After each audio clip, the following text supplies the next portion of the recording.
Assalamualaikum warahmatullahi wabarakatuh. Perkenalkan kami dari kelompok 2, saya sendiri Ernawati. Kemudian ada rekan saya, Mas Sahrul dan Mas Rafsan Wakano.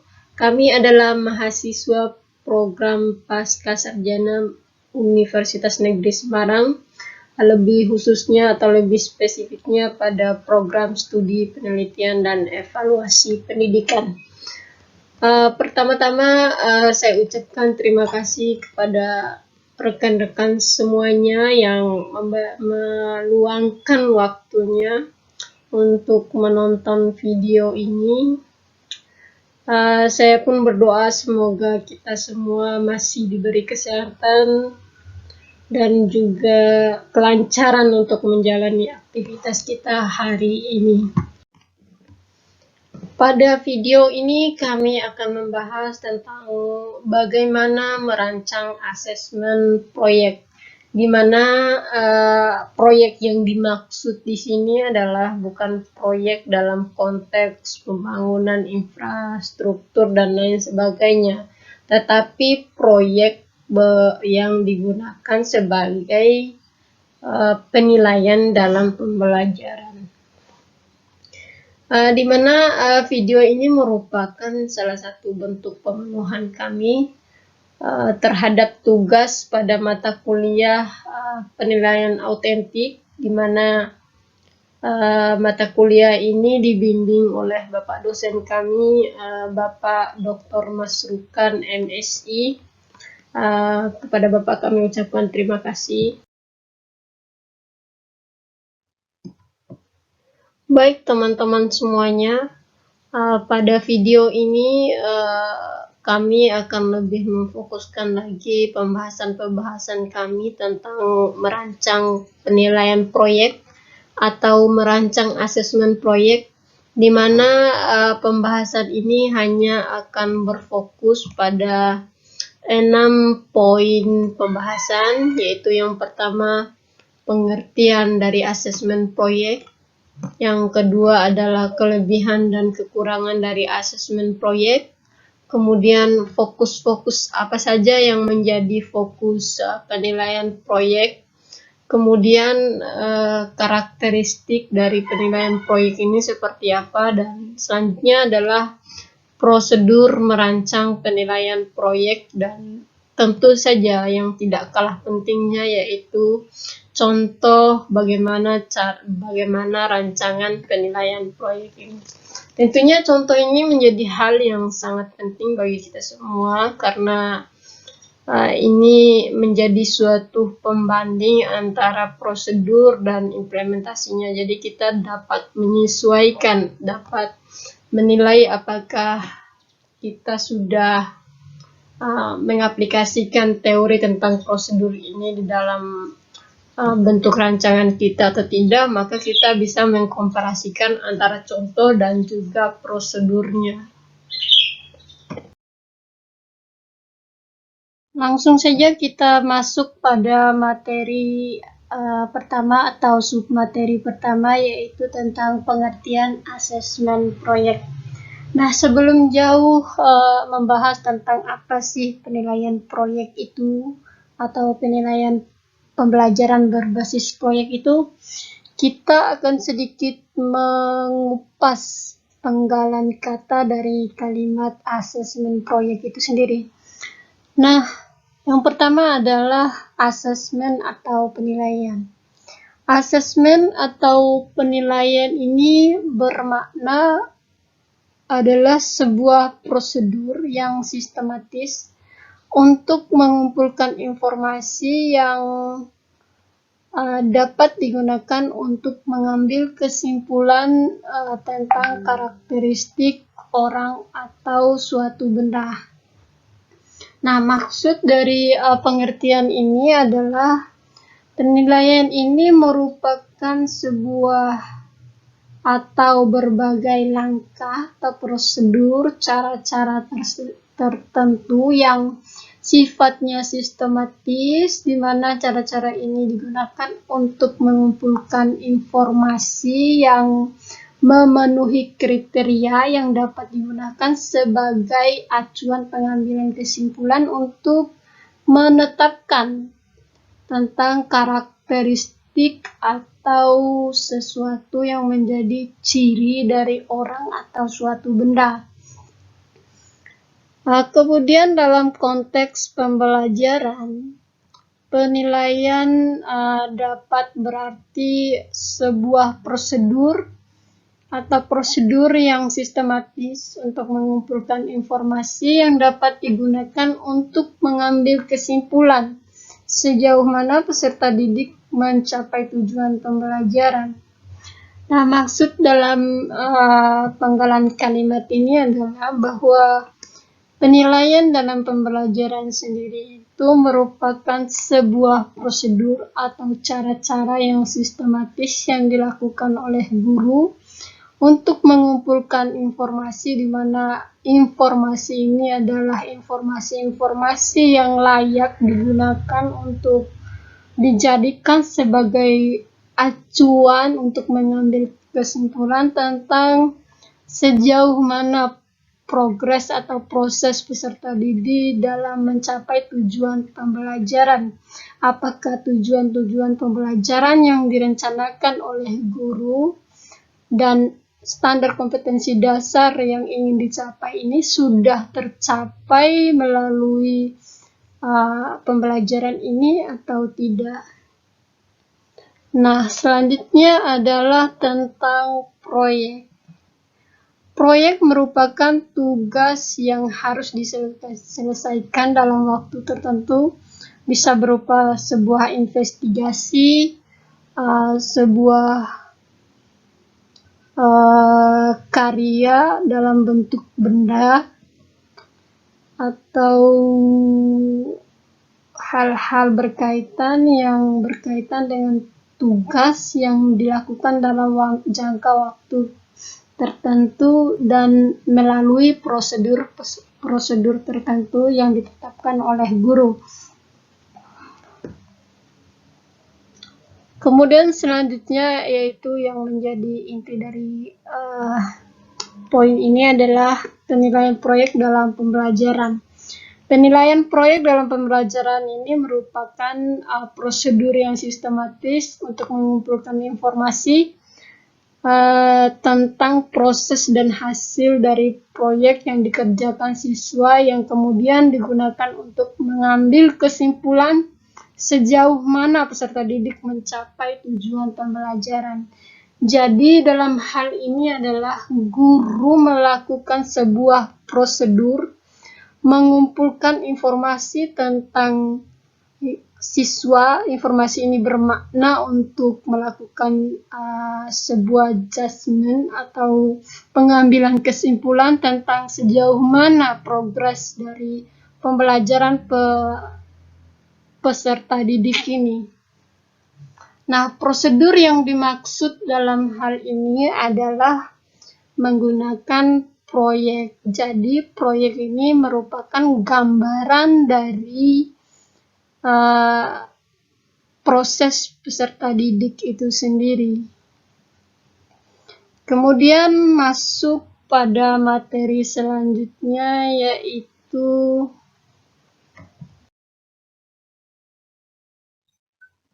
kita lanjut pada materi kedua, yaitu tentang kelebihan dan kekurangan dari asesmen proyek atau penilaian proyek ini, di mana penilaian proyek ini merupakan bagian dari ilmu pengetahuan itu sendiri. Tentunya dia memiliki sifat kebenaran yang bersifat relatif, di mana relativitasnya memungkinkan adanya kelebihan dan kekurangan tersebut. Nah, ada beberapa kelebihan dari penilaian proyek ini. Yang pertama adalah meningkatkan motivasi. Kenapa penilaian proyek ini dikatakan sebagai sebuah penilaian yang dapat meningkatkan motivasi siswa? Karena sebenarnya yang dilihat pada poin utama perhatian dari seorang guru pada penilaian proyek ini adalah kompetensi siswa dalam menyelesaikan tugasnya. di mana siswa dituntut secara aktif melakukan tugas ini secara mandiri, baik dari segi perencanaan proyeknya, pelaksanaannya, maupun pelaporan dari proyek ini sendiri. Kelebihan selanjutnya adalah meningkatkan kemampuan pemecahan masalah. Melalui penilaian proyek ini, siswa dilatih untuk bagaimana sih caranya memecahkan masalah yang kita hadapi. Nah, melalui apa siswa ini belajar tentang pemecahan masalah? Tentunya melalui implementasi dari perencanaan tadi, di mana yang namanya perencanaan tentunya tidak selalu mulus, dan dalam pelaksanaannya tentu menemui hambatan. Nah, disinilah kompetensi siswa dalam memecahkan masalah itu diuji dan dilatih, sehingga siswa memiliki kompetensi dalam memecahkan masalah yang baik. Kelebihan selanjutnya yaitu meningkatkan kolaborasi. Kalau meningkatkan kolaborasi ini lebih menekankan pada implementasi penilaian proyek atau asesmen proyek dalam bentuk kelompok-kelompok, jadi bukan individual, di mana dalam kelompok-kelompok ini tentunya kerjasama antara siswa itu menjadi hal yang sangat penting. Dan disinilah siswa belajar untuk bagaimana berkolaborasi dengan temannya, bagaimana bertukar pikiran, mendengarkan pendapat, menyampaikan pendapat, menyimpulkan bersama-sama, dan mengerjakan itu secara bersama. Dan secara tidak langsung kompetensi mereka dalam berkolaborasi pun akan meningkat, karena mereka melakukan peningkatan yang signifikan melalui interaksi-interaksi tersebut secara langsung, bukan hanya sekadar sebuah teori. Kemudian selanjutnya yaitu meningkatkan keterampilan siswa dalam mengelola sumber. Nah, maksudnya di sini adalah karena ini penilaiannya berbasis proyek, tentunya siswa harus paham tentang bagaimana caranya mengelola sumber yang ada untuk memenuhi proyek-proyeknya. Dia harus menelaah dalam tahap perencanaan, dia melihat potensi sumber yang ada yang dapat dia gunakan untuk proyeknya. Jadi di sini keterampilan siswa dalam mengelola sumber itu ditingkatkan. Kemudian selanjutnya adalah meningkatkan SK atau standar kompetensi dari pembelajaran itu sendiri. Nah, melalui kelebihan-kelebihan yang dimiliki oleh penilaian proyek ini, tentunya secara langsung akan berimplikasi pada peningkatan dari standar kompetensinya yang harus dicapai oleh siswa. Karena kompetensi yang dimiliki oleh siswa ini meningkat, maka standarnya juga harus meningkat, akan meningkat.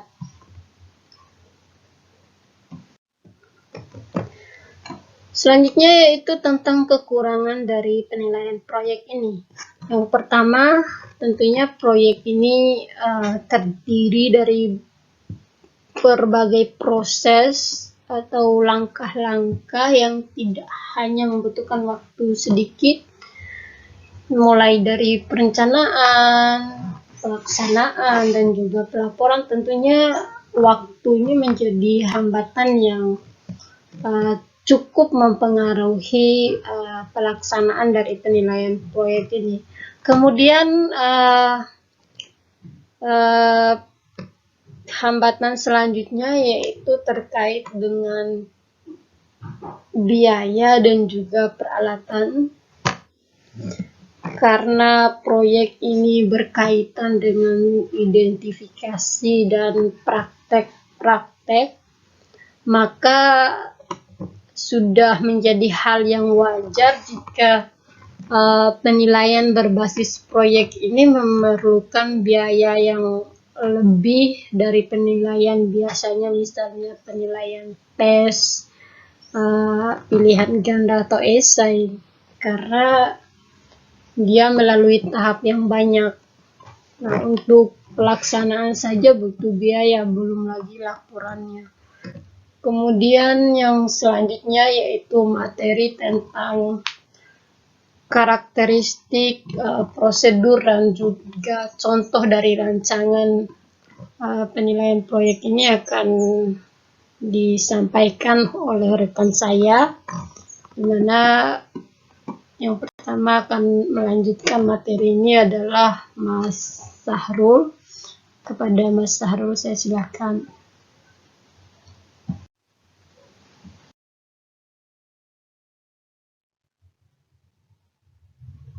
Baiklah, saya akan membahas tentang fokus penilaian proyek. Yang namanya fokus ketika dalam suatu pekerjaan benar-benar kita tidak melakukan sebuah fokus, otomatis pekerjaan kita tidak akan terarah.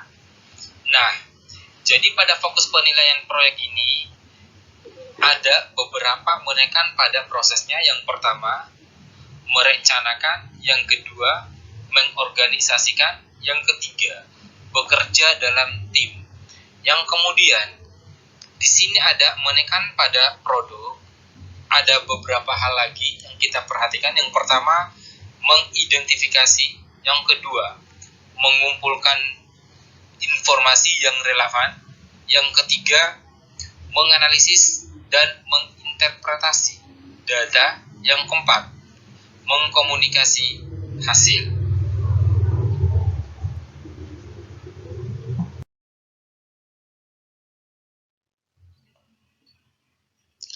Selanjutnya di sini ada tentang karakteristik penilaian proyek. Di mana pada penilaian karakteristik ini ada 3 yang perlu kita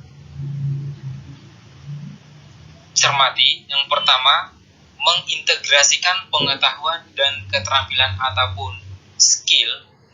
Yang kedua, sering digunakan dengan metode kooperatif learning. Yang ketiga, dapat diterapkan secara untuk individu maupun kelompok. Jadi dalam suatu penilaian ini proyek sudah tercantum semua tentang prosedur yang ada. Terima kasih. Selanjutnya akan dibahas oleh teman saya, Rafsan.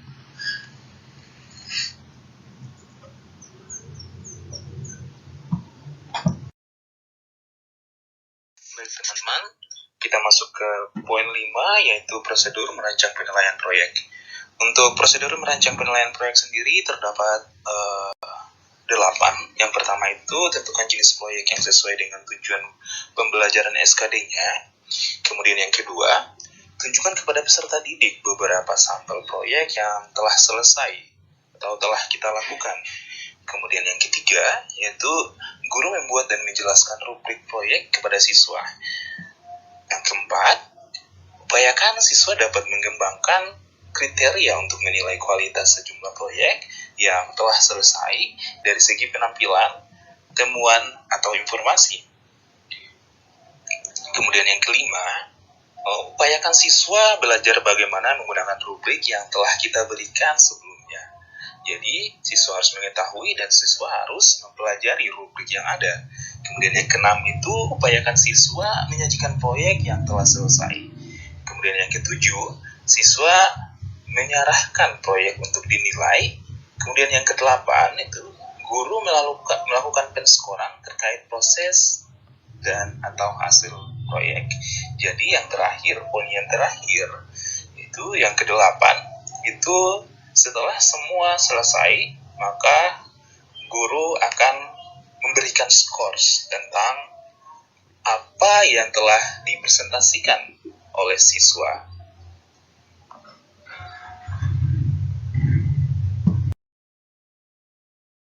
Bentuk penilaian proyek. Baik, teman-teman, kita bisa lihat di slide.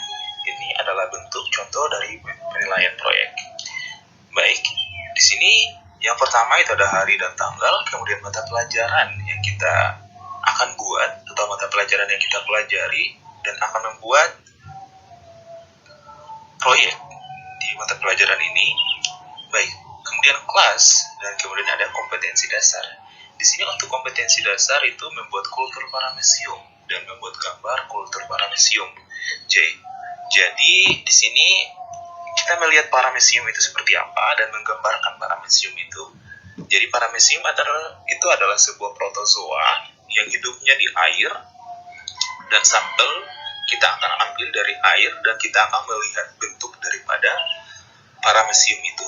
Kemudian di sini ada indikatornya, itu peserta didik dapat merencanakan proyek pembuatan kultur paramecium. Kemudian yang kedua, peserta didik dapat membuat kultur paramecium. Baik, di sini ada langkah-langkahnya untuk proses pembuatan paramecium atau kultur paramecium. Yang pertama, buatlah rancangan proyek untuk membuat kultur paramecium. Dalam membuat rancangan tersebut, kamu perlu mempelajari terlebih dahulu tentang habitat dan cara hidup dari paramecium tersebut dari buku teks atau internet. Kemudian yang kedua, tentukan alat dan bahan yang kamu perlukan untuk membuat kultur tersebut. Kemudian tentukan langkah-langkah kerja yang kamu rencanakan dalam membuat kultur. Kemudian yang ketiga, laksanakan rancangan yang kamu buat untuk menghasilkan kultur paramecium tersebut. Untuk mencegah apakah proyek kamu berhasil, kamu dapat mengamati satu tetes kultur yang dibuat di bawah mikroskop. Yang keempat, itu adalah laporan hasil yang kamu peroleh dalam suatu laporan yang sistematis sesuai dengan ketentuan sebagai berikut. Yang pertama itu adalah judul, tujuan proyek, alat dan bahan, cara kerja, hasil yang diperoleh, dan kesimpulan.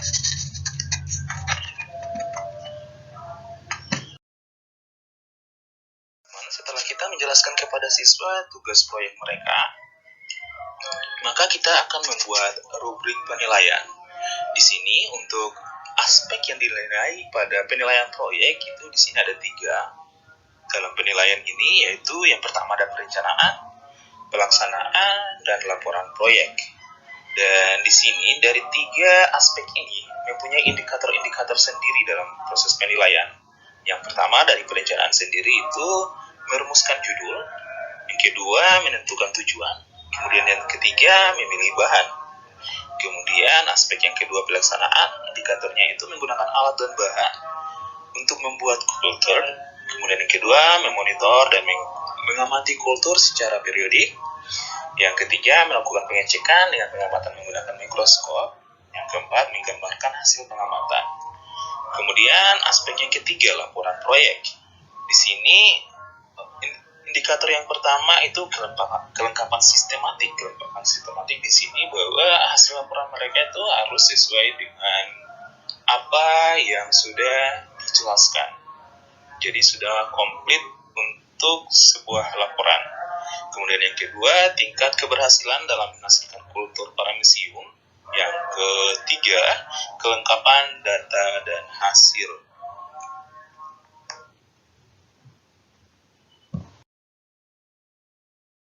Dan untuk petunjuk penggunaan rubrik sendiri di sini kalian bisa lihat di slide kawan-kawan. Di sini ada keterangannya bahwa setiap indikator memiliki skor 1. Jadi skor 1 sama dengan 1 indikator terpenuhi, skor 2 sama dengan 2 indikator terpenuhi, skor 3 sama dengan 3 indikator terpenuhi, skor 4 sama dengan 4 indikator terpenuhi, skor 5 sama dengan 5 indikator terpenuhi, skor 6 sama dengan 6 indikator terpenuhi, skor 7 sama dengan 7 indikator terpenuhi, skor 8 sama dengan 8 indikator terpenuhi, skor 9 sama dengan 9 indikator terpenuhi, dan skor 10 sama dengan 10 indikator terpenuhi, skor 0 apabila tidak ada indikator yang terpenuhi.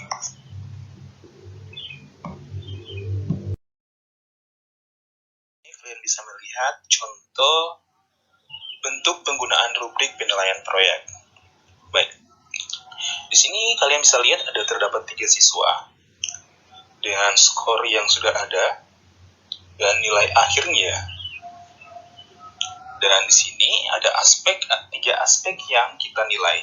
Baik, untuk siswa yang pertama, atas nama siswa, di sini dia mendapatkan nilai 3 untuk aspek yang pertama, itu aspek perencanaan. Kemudian mendapatkan nilai 3 juga untuk aspek yang kedua, yaitu aspek pelaksanaan, dan mendapatkan nilai 2 untuk aspek yang ketiga atau pelaporan. Dan di sini dia mendapatkan hasil akhir yaitu 8.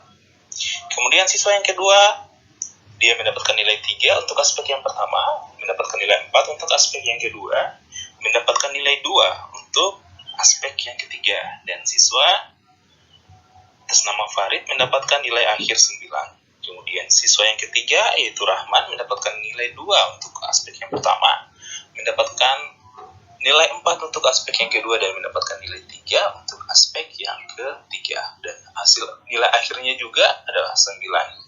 Baik, nilai rata-rata dari setiap aspek yaitu yang pertama dari perencanaan 2,6, pelaksanaan 3,6, pelaporan 2,3, dan nilai akhir dari semuanya itu 8,6.